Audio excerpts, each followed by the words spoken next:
Hello everyone and welcome to the video for the Spring Break 2016 Review Hints Part 1. This video is going to look at the problems in the first 6 problems of the review packet that we either received from me before leaving from break or that you can find on our classroom website. Also, please remember that in this video, I'm not going to be going through doing all the individual work on the problems.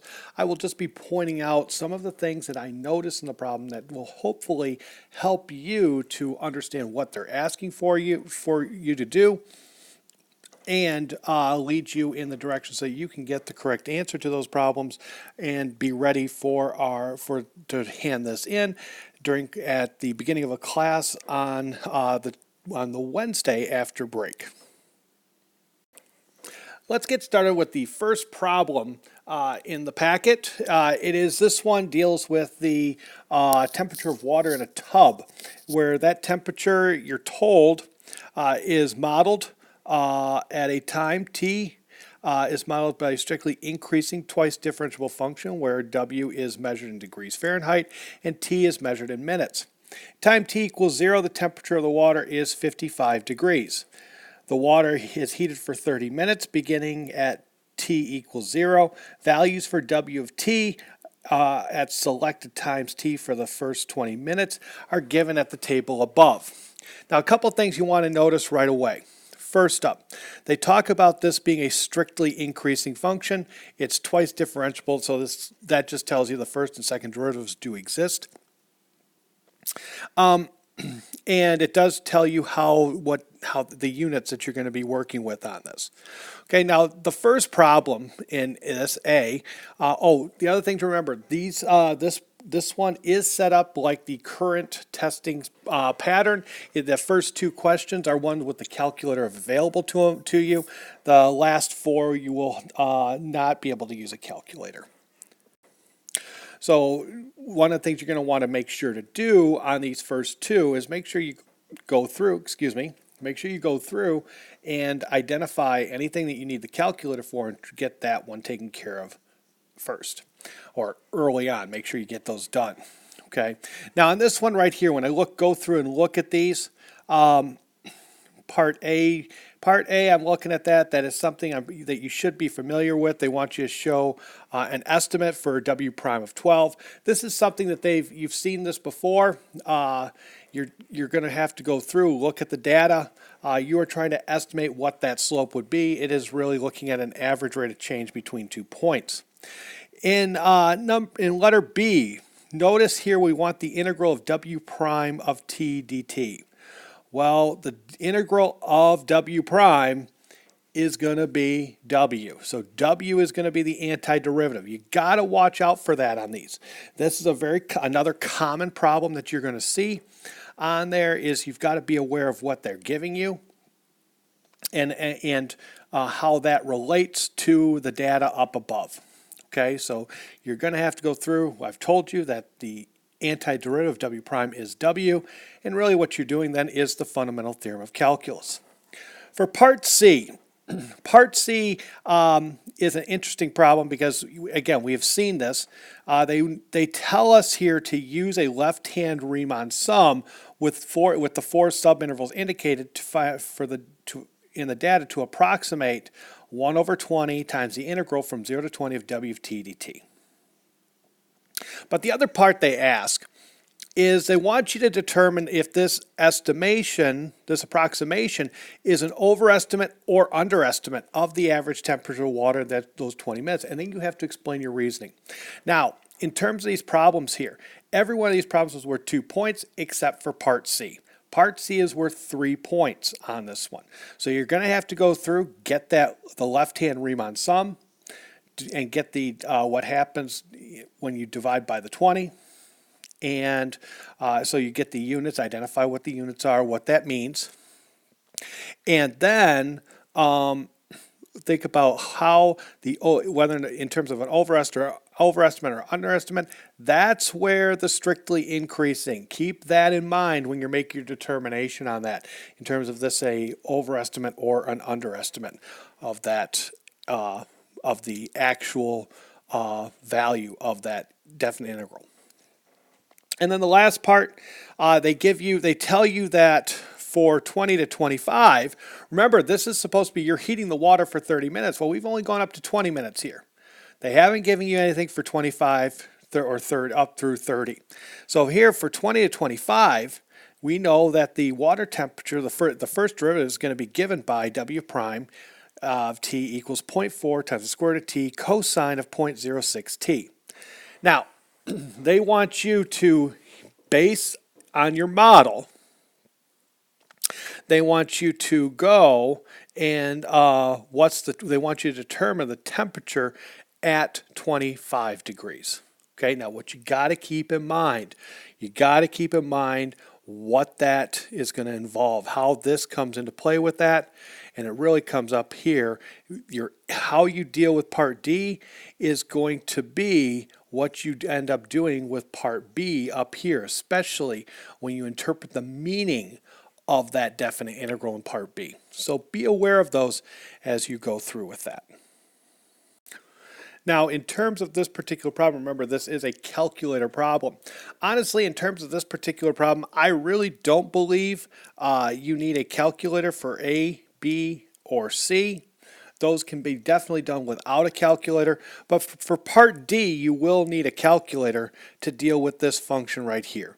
You know you're going to have to go through, deal with an integral of this. So, and what you would need, the technique you would use to integrate that particular function is something, it would be integration by parts, but we don't have that. If you want to go through it, you can, but your calculator will do this integral for you, so make sure to use that instead. Now let's take a look at problem number 2. In this particular problem, what we're dealing with, we have a graph that you're given that is the graph of two functions. One is y equals natural log of x. The other is y equals 5 minus x. And they happen to have an intersection point. And looking at that, I know that that intersection point is going to have some issue for me on this problem. So the very first thing I'm looking at when I do this one, I notice I'm going to have to find an area of that region. To do that area, I'm going to need that intersection point. So the first thing I'm going to do is graph these two, put this in for y1, 5 minus x in for y2, and I'm going to find the intersection point of those two functions. Okay, you're going to want to take that. It is not going to be something nice. It is, you're going to get some decimals. I would try to keep about 5 or 6 decimal places for each coordinate, depending on how you're going to approach the problem from this moving forward. But you're going to want to have 5 or 6 for the x, 5 or 6 for the y, and then use that as you move forward. Then in part A, they want us to find the area. Now, quite honestly, with this one, I would sit there and say our life would be easier to use horizontal slicing on this one because it would only require one interval, where if I use vertical slicing, that would require 2. But in terms of finding the area, they're not going to go through and expect you to do only one way. You do need to remember that when you're working on these ones, that they will not penalize you for correct mathematics. So going through and doing vertical slicing on this one is fine. You just have to remember, if you're going to do vertical slicing on this one, you do have, you're going to need 2 definite integrals. Because when I do that vertical slicing, when I am at that intersection point here, when I am to the left of that line, I am going to be using the natural log, finding the area between the x-axis and the natural log. And when I'm to the right of that, I'm using the 5 minus x. The next one, and actually to evaluate those, I would suggest going through using your calculator. Now, if you use horizontal slicing on that, you do have to take these two and remember to write those as x equals, because you're going to be integrating with respect to y, so y would become your independent variable in that case. If you're going to, but when you do that one, finding the antiderivative will not be tough. But going through and doing the calculations could be an issue in terms of getting those answers to the decimal place, to at least 3 decimal places.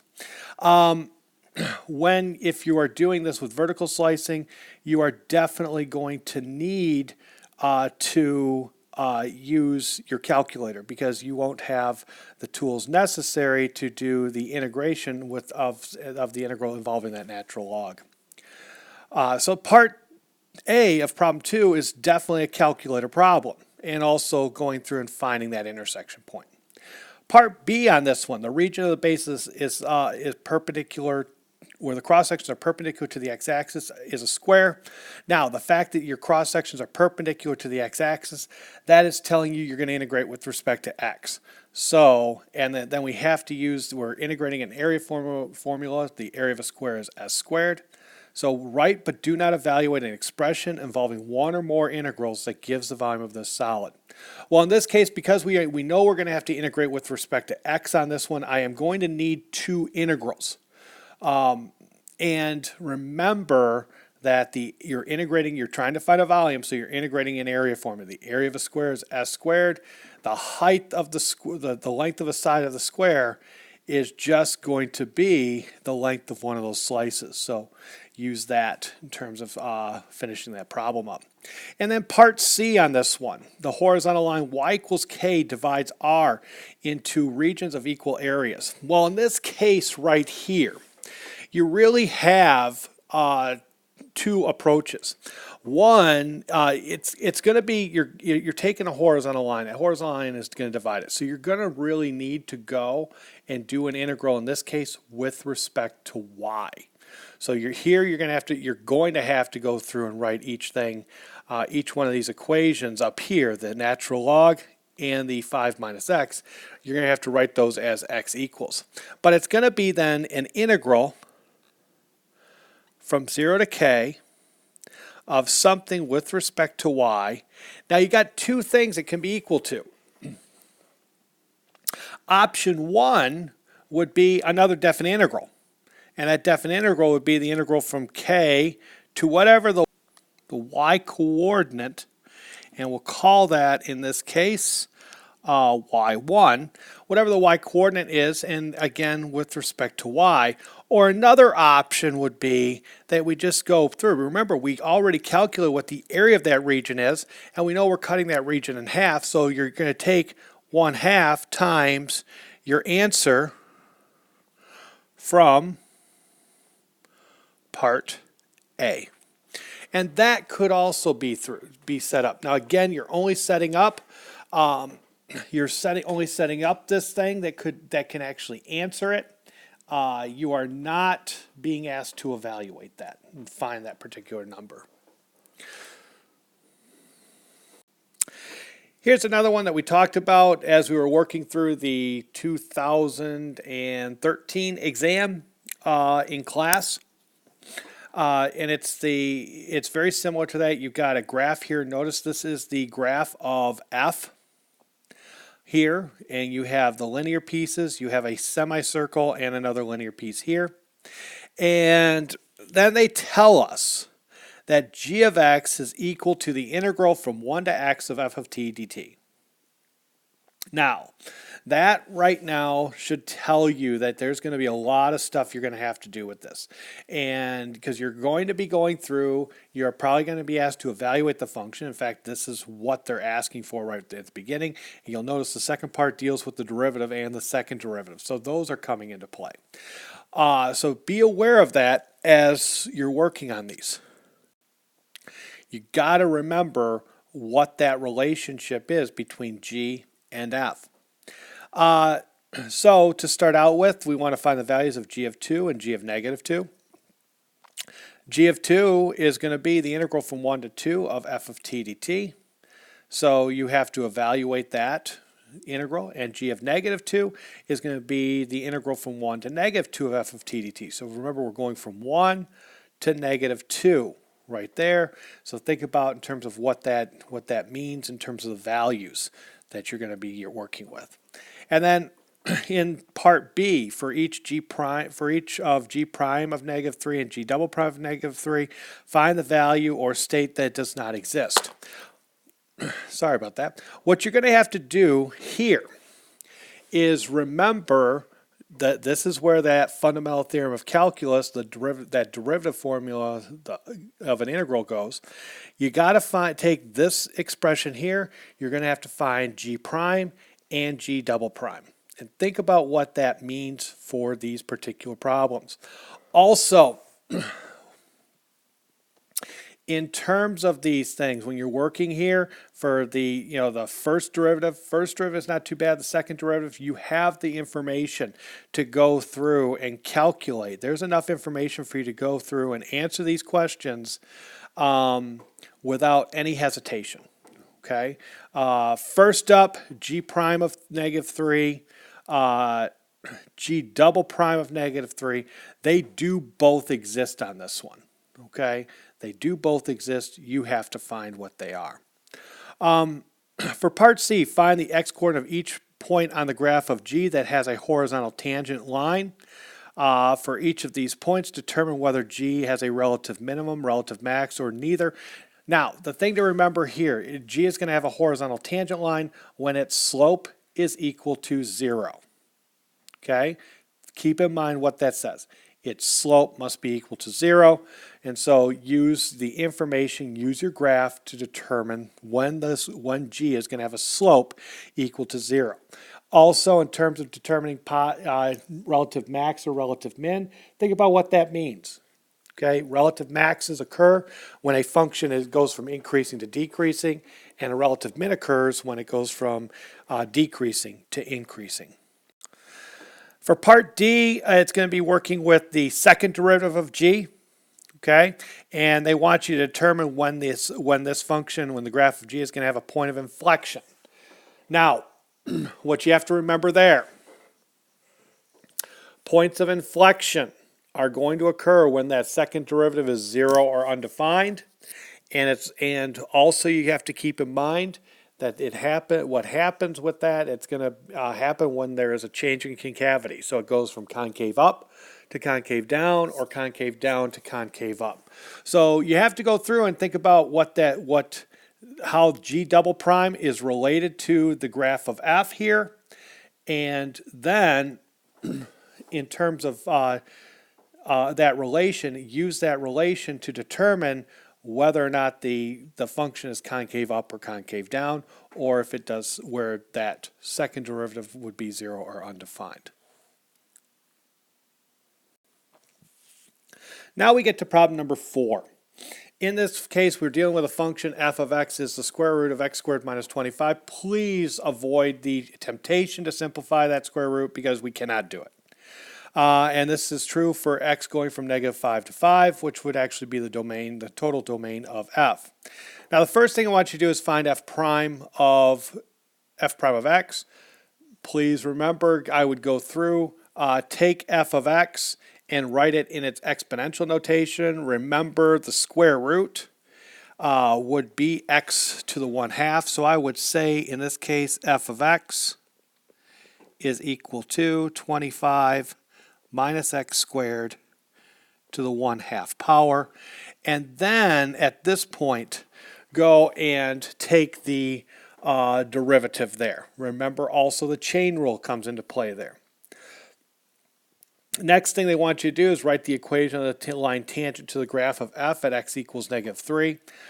Remember the old point slope form. All we need we need the slope and a point. You can take your answer from part A, evaluate at -3 to get the slope, plug -3 up into f and get the point. And remember, it's y minus y1 equals m times x minus x1. I would just plug things into that and not go any further. Now for part C, they're defining a function g as a piecewise function, where we're going to be using f of x from -5 to -3, and x plus 7 from -3 to 5. And they want to know if g is continuous at -3. They tell you to use the definition of continuity. Remember, in order for a function to be continuous at c, we know f of c, let me put that as a pencil, f of c must exist. The limit as x approaches c of f of x must exist. And the third condition, the limit as x approaches c of f of x must equal f of c. Now you can do that by just setting the two pieces equal to each other and then taking the limit of both sides as x approaches whatever c is, in this case -3, and determine if you actually go to the same value. If you go to the same value, see, you are meeting that requirement because -3 is included up here, and if you're going to the same value, that would mean that the limit of each piece as x approaches -3 would be the same, and it would also be equal to the function value. So just going through on that and putting f of x, taking the limit as x approaches -3 of f of x and setting it equal to the limit as x approaches -3 of x plus 7 and showing that you get the same value would be enough to show the continuity. And then the last piece on this one, they want you to find the exact value of that definite integral. Please notice on this one that it's an x here, x squared inside. This is a u substitution, so please set that up as you move forward. Now we're to problem number 5. This one looks a little bit longer than the others, but it's not too horrible. In this case, the rate at which a baby bird gains weight is proportional to the difference between its adult weight and its current weight. At time t equals 0, when the bird is first weighed, its weight is 20 grams. If capital B of t is the weight of the bird in grams, at time t days after it is first weighed, then b dB dt equals 1/5 times 100 minus b. Let y equals b of t be the solution to that differential equation above with the initial condition that b of 0 equals 20. Then, is the bird gaining weight faster when it weighs 40 grams or when it weighs 70 grams? Explain your reasoning. Remember on this one, the b here in the problem, in there, that does represent the bird's weight. So, this one, just actually all you need, just plug those in. The next part here, you do have to go through. They want you to find the second derivative of b in terms of b. So you're going to have to go through, take the derivative up here, but please remember that dB dt is equal to this. That will help you out in terms of doing that one. And then once you do that, you're going to have to explain why your result cannot resemble this. What you're really going to have to look at there is just see in terms of what the result is, what type of function it is, if that result graphically could be this particular function. If it can't, please explain why you feel that way. Remember, this is a logistic curve. This is going to be like an exponential, involve an exponential in there. But it's not a true exponential function, so take a look at that one. And then down here for part C, they want you to go and find a particular solution to this. Now remember on these things, how this one works. You've seen these before. Basically, the way I look at this first part is going to be 2 parts, 2 points. The second part is going to be 2 points. Part C is going to be 5 points. Remember on this one, when they want you to use separation of variables, so you've got to go through, do that separation. Separate that correctly. Remember, what you're going to use to separate that is going to be some sort of either multiplication or division. Do not look at addition or subtraction as a way to separate the variables. Also, when you do that, you are going to have to use, in this case, that initial condition at some point. Don't forget, when you do your integration, don't forget the plus c. That's where that initial condition is going to make a difference. So you got to make sure you remember the plus c, and then in this case, they want you to solve it for y. Okay, so make sure you get that solved for y, or basically solve it for b. Now, in terms of this, remember I said it's going to be it's going to be 5 points for part C. You are going to get you're going to get, I think they tell you to use separation. You get 1 point for using separation of variables. You'll get 2 points for the correct antiderivatives, 1 point for each correct antiderivative. You're going to get another point for using the initial condition. And the last point on this one is going to be for correctly solving this thing for writing it as y equals b of t. Now here we are with the problem number 6. Again, this is another non-calculator problem. It has 4 sections. So in this case, we have a particle that is moving along the x-axis for t going from 0 to 12. The velocity of the particle is given at time t, and it's this equation right here. The particle is at position x equals -2 at time t equals 0.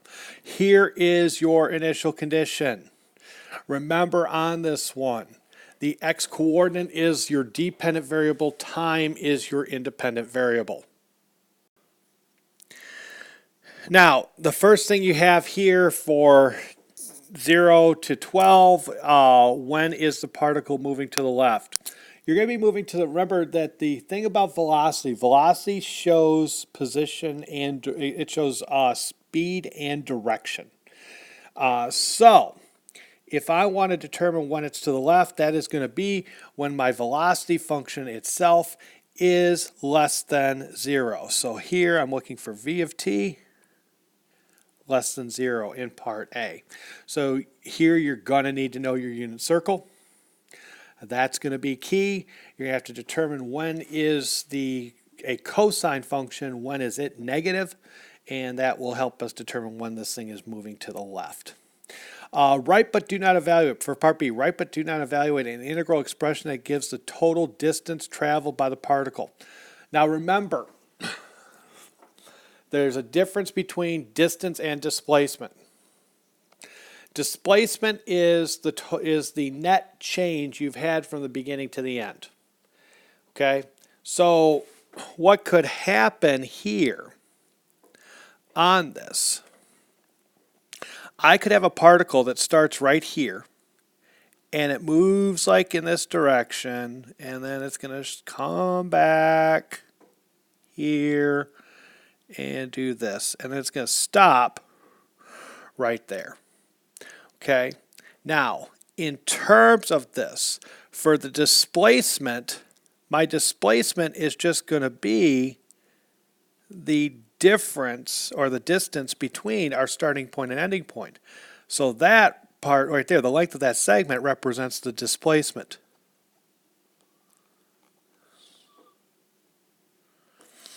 The distance is the total length that we actually traveled.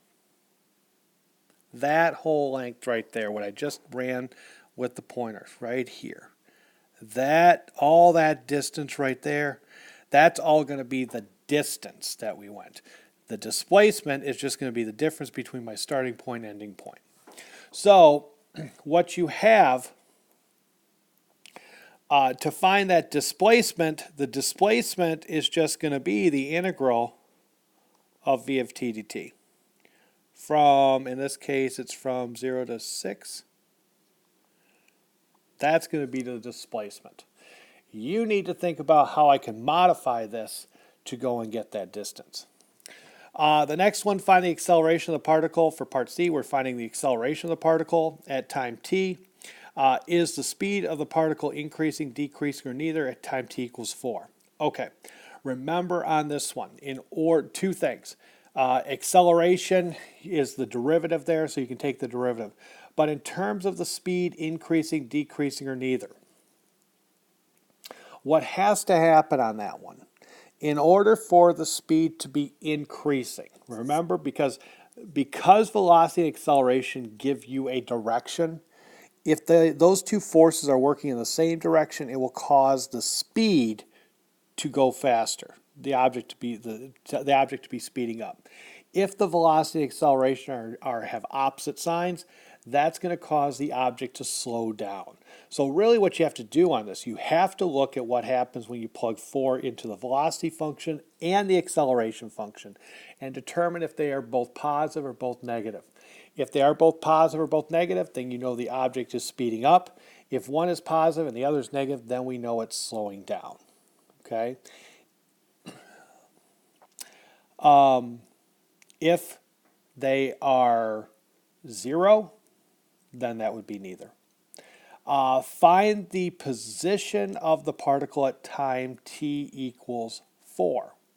The position of the particle. Now again on this one, remember that it's easy to find the displacement, the change in terms of where it started between its starting point and ending point at t equals 4. That's just going to be this definite integral down here. Except we're going to go from 0 to 4 instead of 0 to 6. Okay, but don't forget about your initial condition here. They are telling you that initial condition for a reason, and that is going to come into play when you're trying to find the position of the particle at t equals 4. Well, this does conclude my summary of the types of problems that you're seeing on this one. I hope it does. I hope I've been able to at least straighten some things out if you had any confusion, or give you some ideas on how to proceed in a problem if we weren't there. So please do continue working through these things, looking over some of your notes, some of the other things we've done in class, and talking to other people about this, about these problems. That will help out immensely. And with that, I will say goodbye for now. I do hope that you have been enjoying the time away, and I do look forward to seeing you on the 13th. So enjoy the rest of your break, and we'll see you on the 13th.